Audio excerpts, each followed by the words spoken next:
Asia के सबसे अमीर कारोबारी गौतम अडानी कैसे एशिया के सबसे अमीर कारोबारी बने, इसकी कहानी तो आपको पता ही होगी।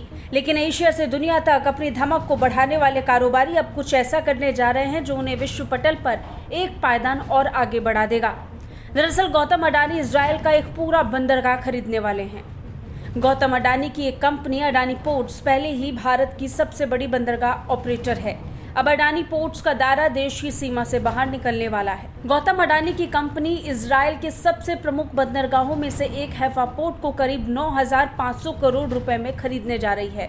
खुद इजराइल की सरकार ने इसका ऐलान किया और गौतम अडानी ने भी सोशल मीडिया पर एक पोस्ट के जरिए इसकी जानकारी दी। गौतम अडानी ने ट्वीट करते हुए लिखा, अपने पार्टनर गैडोट के साथ मिलकर इजराइल के हैफा पोर्ट के निजीकरण का टेंडर जीतकर उत्साहित हूं। ये दोनों देशों के लिए शानदार रणनीतिक और ऐतिहासिक महत्व रखता है।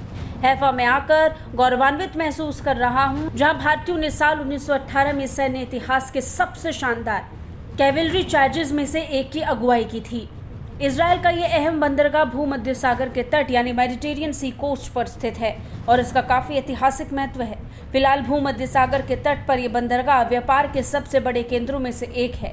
इजराइल ने बताया कि भारतीय कंपनी अडानी पोर्ट्स और स्थानीय chemicals and logistics company Gadot मिलकर इस बंदरगाह को खरीदने जा रही है। दोनों ने मिलकर 4.1 बिलियन शेकेल्स की बोली लगाई थी, जिसे सबसे बड़ा पाया गया।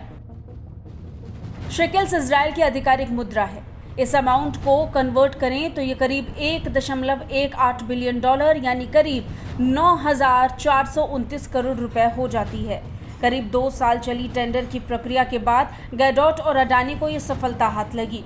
इजराइल को उम्मीद है कि अडानी के पास इस बंदरगाह के जाने से आयात की लागत कम होगी और लंबे वेट टाइम के लिए बदनाम इजरायली बंदरगाहों की छवि सुधरेगी।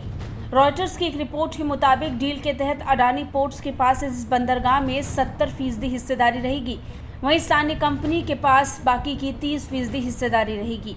इस बंदरगाह का मालिकाना हक मिलने के बाद अडानी की टक्कर सीधे चीन से होगी। इसी खाड़ी के निकट हाल ही में एक नया बंदरगाह शुरू हुआ है, जिसे चीन की company Shanghai international port group चलाती है। ब्यूरो रिपोर्ट, भारत तक।